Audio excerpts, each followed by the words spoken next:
विदर्भ और महाराष्ट्र के उद्योगों का कैसे हो उत्थान? उत्पादकों उद्योजकों को किन सरकारी सहयोग की है अपेक्षा? नीतियों में किस बदलाव की है जरूरत? टैक्स और सुविधाओं का कैसा हो तालमेल? बाजारों की स्थिति हो या जिलों की उत्पादक विशेषता, सफल जीवन के अनुभव का सार करेगा सरकार, किसान और उत्पादक सभी को निहाल। आओ देखें उद्योग की बात रूंगटा जी के साथ। न्यूज फर्स्ट चैनल पर हनुमान जयंती के लिए आपको बहुत शुभकामनाएं। पिछले सप्ताह हमने रामनवमी, रमजान ऐसे स्वादपूर्ण वातावरण में ये सब त्यौहार मनाए गए। एक तरफ हमारा देश आज ईरान, अमेरिका, इजराइल के युद्ध से एक काफ़ी बड़ी समस्या में आ गया है। आज जो ऑयल के कमी के कारण मोदी जी को लोकसभा में और राज्यसभा में कहना पड़ा कि यह स्थिति कोरोना के जो समय में हुई थी लॉकडाउन की, वैसी स्थिति के पास हम पहुंच गए हैं। और लोगों में इस तरह की एक अफवाह भी है, शायद डीजल का भाव हो जाए, एलपीजी के लिए बड़ी बड़ी कतारें लग रही है और कई उद्योगों को जहाँ पर कमर्शियल एलपीजी लगता है वो नहीं मिल रहा है। तो देश में जो स्थिति आज बनी हुई है, एक ऐसी विचित्र स्थिति बनी हुई है। लेकिन दूसरी तरफ भारत ने भी फरवरी से ज़्यादा मार्च में सबसे ज़्यादा क्रूड ऑयल खरीदा है। हम मानते हैं कि भारत का ट्रेड डेफिसिट बढ़ रहा है, जो जीडीपी है वो नीचे आ रही है, 4% के आसपास आके जा रही है। इससे व्यापार पे बहुत फर्क पड़ेगा। आज उसका असर हमारे विदर्भ पे भी आएगा। स्टील इंडस्ट्रीज, कोयला इंडस्ट्रीज, बाकी इंडस्ट्रीज पे भी अगर ये युद्ध लंबा खिंचा तो इसका परिणाम विपरीत दिखेगा, क्योंकि आज क्रूड ऑयल का बहुत बड़ा महत्व है। रिफाइनरी के द्वारा उसके अंदर बहुत सारे ऑयल निकलते हैं, बहुत सारे पेट्रो प्रोडक्ट्स निकलते हैं। आज पैकेजिंग के लिए आज जितने भी प्रोडक्ट निकलते हैं तो आज उद्योग के लिए बहुत ज़रूरी हो जाते हैं।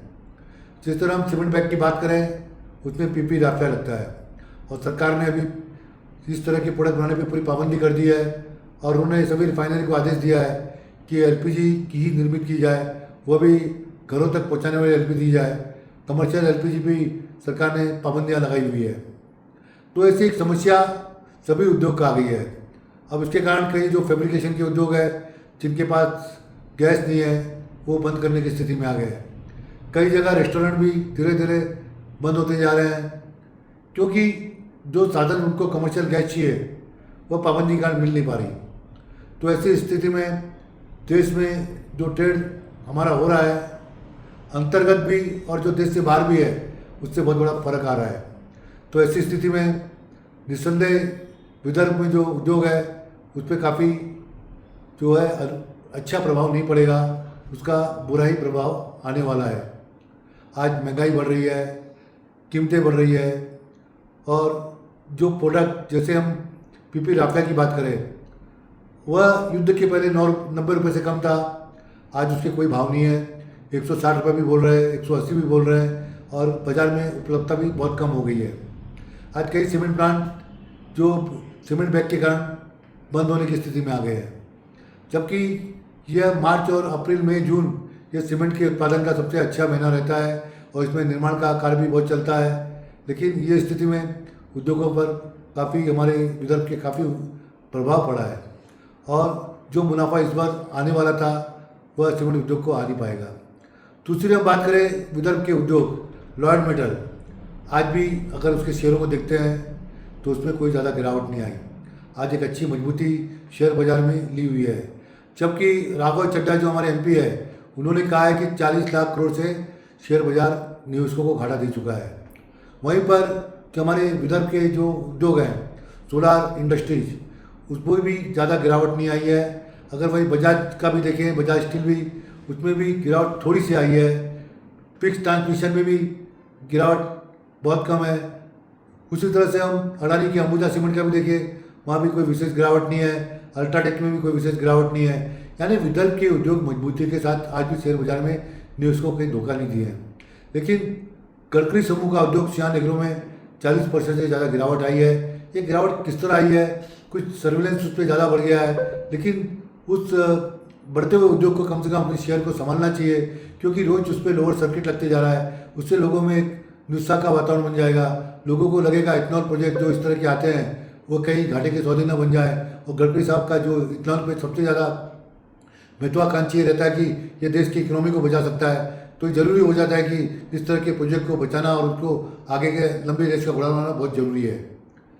आज हमने इस तरह से आपके सामने विदर्भ के उद्योगों के बारे में भी, जो शेयर बाजार में है, जो अच्छे शेयर हैं, उसके बारे में चर्चा की। अब हम चर्चा करना चाहते हैं आपसे कि जो अभी उद्योग ज़मीन के लिए चंद्रपुर और गढ़चिरौली मांग रहे हैं, JXW की बात करें तो कहीं अफवाह आ रही है कि वह मूल सावली में वह उद्योग चामुर्ची से यहाँ पर आ रहा है, क्योंकि वहाँ पर किसान बहुत सारे उसका ये कर रहे हैं कि ये उद्योग यहाँ पर नहीं आनी चाहिए, क्योंकि हमारी रोजी रोटी ज़मीन से हो रही है। हम मानते हैं कि जो किसान को मुआवजा मिलना चाहिए वो एक अच्छा मिलना चाहिए। इसमें सरकार ने भी उदारता देनी चाहिए। जैसे हम कई हमारे इसमें कह चुके हैं कि जो मुआवजा सरकार जहाँ से उनके रास्ते जाते हैं, जहाँ से सरकार को ज़मीन अधिग्रहण करना पड़ता है, वो 1 का 4 भाव देती है, कहीं ज़्यादा देती है। तो क्यों नहीं, जब ऐसे बड़े उद्योग आते हैं, जब आप उनको 100% से ज़्यादा 150% सब्सिडी देते हैं, तो किसान की ज़मीन पर जो उद्योग आ रहे हैं उनको तो आपको कम से कम, जो अगर ज़मीन 15 लाख की बिकती है, सरकार ने कम से कम 10 लाख रुपये अपनी तरफ से मुआवजा देना चाहिए। चाहे तो सब्सिडी का पार्ट उद्योग का 150 से थोड़ा कम कर दिया जाए, क्योंकि ज़मीन की कीमत प्रोजेक्ट में बहुत कम होती है।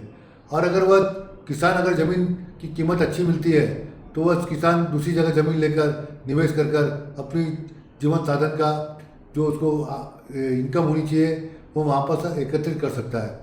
हम बार बार सरकार के सामने यह कह रहे हैं, बीच में हमको कुछ MLAs भी मिले, हमने भी उनके सामने यह राय रखी कि इस तरह का विदर्भ के किसान को जो मुआवजा नहीं मिलता, जबकि शक्तिपीठ में किसान वहाँ पर बहुत आक्रोश प्रकट करते हुए सरकार को जमीन लेने नहीं देते, सरकार को झुकना पड़ता है। उसी तरह हमारे सरकार को चाहिए, जो अधिकांश हमारे मंत्री विदर्भ से आते हैं, यहाँ के विदर्भ की दशा समझनी चाहिए कि विदर्भ में ज़मीनों के दाम बहुत कम है। अगर जब किसान को सही दाम मिलता है तो किसान भी सहज को ज़मीन देगा और वहाँ पर उद्योग आएंगे।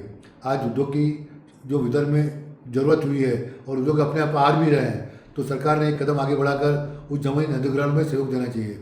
दूसरा, आपने कहा है कि आयरन ओर के बारे में अभी तक कोई सरकार ने ये नहीं बताया कि वो ऑक्शन करेगी या गढ़चिरौली मिनरल डेवलपमेंट कॉर्पोरेशन बनाकर देगी, क्योंकि जो भी उद्योग आएगा उसको यह है कि रॉ मटेरियल उसको कम से कम 25-30 साल तक कहाँ से मिलेगा, किस रेट पे मिलेगा, उसकी उपलब्धता होगी कि नहीं होगी, ये सबसे बड़ा उसके सामने एक प्रश्न रहता है और उसका समाधान करना बहुत जरूरी रहता है। और फाइनेंस के लिए भी बैंक यही चाहती है कि उसको रॉ मटेरियल कहाँ से व्यवस्था होगी, तो इसके लिए भी सरकार ने यह कहना चाहिए कि हम रॉ मटेरियल आपको कहाँ से उपलब्ध करा सकते हैं।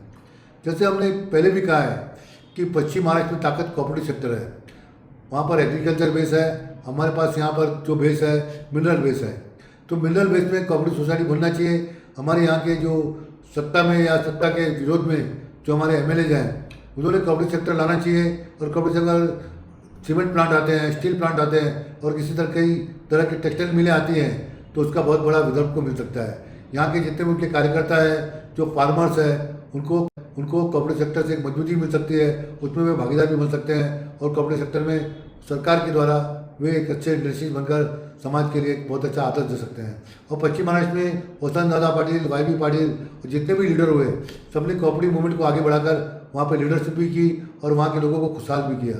हम चाहते हैं कि हमारे भी नेता यहाँ पर कोऑपरेटिव सेक्टर को मजबूत बनाकर यहाँ के जनता को खुशहाल करें, जिससे कि यहाँ के जो हमारी मिनरल्स है वो जनता के बीच में काम आ सके। कोल गैसिफिकेशन प्रोजेक्ट के बारे में हम कहना चाहते हैं कि आत्मनिर्भर भारत के अंतर्गत ये प्रोजेक्ट लिया गया है।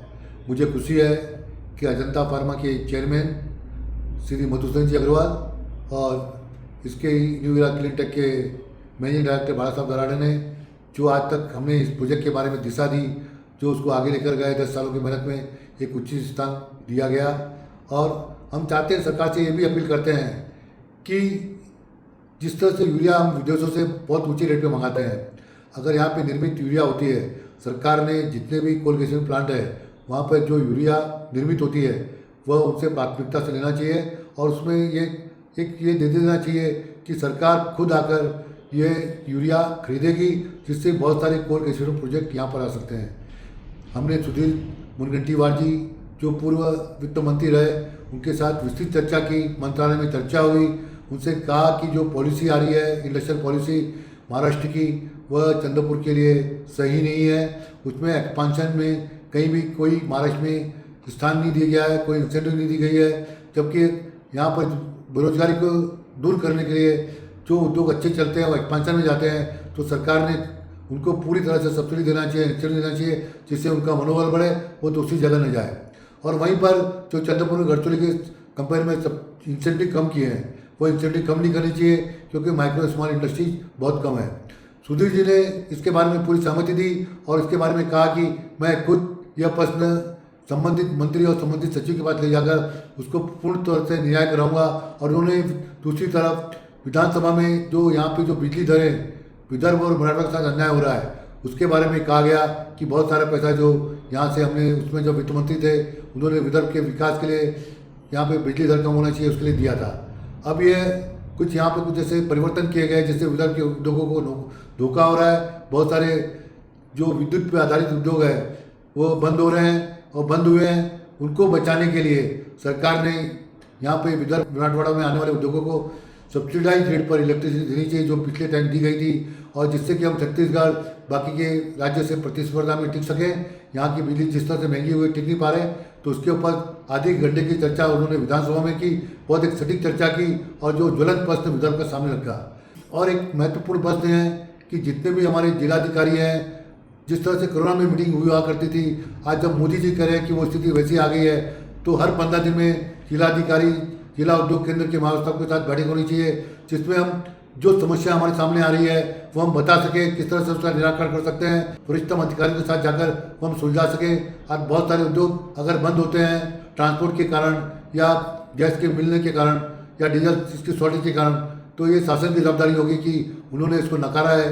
तो ऐसे समय में जिस तरह से कोरोना में कलेक्टर केमनार ने काम किया था, आज भी लोग उनकी प्रशंसा करते हैं। हम उम्मीद करते हैं कि सभी हमारे विदर्भ में जितने भी जिलाधिकारी हैं, जिला उद्योग से संबंधित अधिकारी हैं, इस समस्या को प्राथमिकता पर लेकर, जिस तरह मोदी जी ले रहे हैं उसको लेकर काम किया। तो आज विदर्भ में जो उद्योगों को समस्या हो रही है, जो बार बार न्यूज़ पेपर में आ रहा है, वो समस्या काफ़ी हद तक हल हो सकती है। और हमारा विदर्भ जो आज आगे जा रहा है, एक मजबूत दिशा में जा रहा है, जो देवेंद्र फडणवीस चाहते हैं, गडकरी जी चाहते हैं, बावनकुळे जी चाहते हैं, विजय वडेट्टीवार जी चाहते हैं, तो वह विदर्भ एक मजबूती के साथ आगे आ सकता है, समस्याओं का समाधान हो सकता है। लेकिन उसके लिए मुकाबले के हौसला देने के लिए जरूरी है कि हमारे प्रशासन का साथ मिले। हनुमान जयंती है, हनुमान जी सबके कष्ट दूर करते हैं, तो हमें उम्मीद है हनुमान जयंती के आने से और हनुमान जयंती के बाद से हनुमान जी हमारे सभी कष्टों को दूर करेंगे और हमारे विदर्भ के उद्योग पुनः मजबूती की ओर बढ़ेंगे। जिस तरह की जो कल्पना की थी, उससे भी ज़्यादा विदर्भ के उद्योग टिकेंगे। नमस्कार। अगर आप ये वीडियो YouTube पर देख रहे हैं तो हमारे चैनल को सब्सक्राइब कर बेल आइकन दबाएं।